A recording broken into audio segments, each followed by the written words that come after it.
तो गैस आज की वीडियो में मैं इसका फुल रिव्यू देने वाला हूँ। और गैस ये लीडर बीस्ट 16 साइकिल है, तो ये दूसरा वीडियो है हमारा। तो पहली अनबॉक्सिंग वाली थी।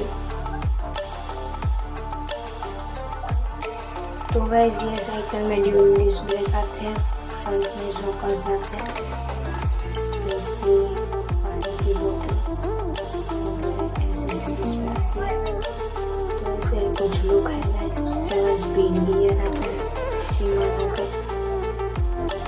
लीडर का इस अच्छी कंपनी है और ये पेड प्रमोशन नहीं है। तो यहाँ पर देख सकते हो सीमानों के 7 speed gear. Watch this video looks check करो।